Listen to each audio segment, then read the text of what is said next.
নতুন প্রজন্মের মধ্যে দেশাত্মবোধ অসাম্প্রদায়িকতা জাগিয়ে তোলার পাশাপাশি বাঙালির ঐতিহ্যকে স্মরণ করিয়ে দিতে কাজ করবে এই গান, এমনই প্রত্যাশা গানটির নির্মাতার। যে মেকার হিসেবে তো মূলত নাটক বানাই, কিন্তু দেশের প্রতি তো দুর্বলতা থাকে, সেই আসপেক্ট থেকেই মূলত গানটা করা। আর দ্বিতীয়ত হচ্ছে যে ভিজুয়াল যে ব্যাপারটা, সেটা আমার দায়িত্ব ছিল। তো সেখানে আমি চিন্তা করলাম যে কি করে এমন একটি জায়গায় নিয়ে পৌঁছানো যায় যা এর আগে হয়নি।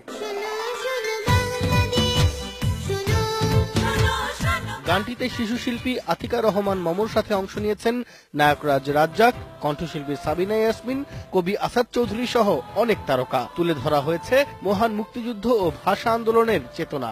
গানটির জন্য দৃশ্য ধারণ করা হয়েছে ঐতিহ্যবাহী সব স্থাপনা ও পুরাতাত্ত্বিক নিদর্শনে।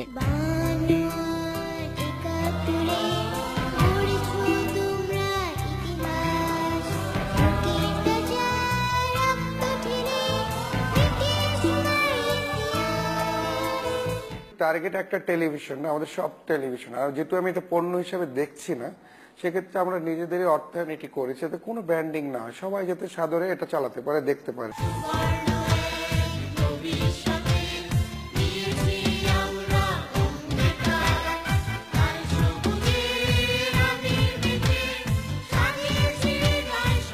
বিজয় দিবস সামনে রেখে নির্মিত আতিকা রহমান মমর এই গান নতুন চেতনায় উদ্বুদ্ধ করবে বাঙালিকে, এমনই প্রত্যাশা নির্মাতার।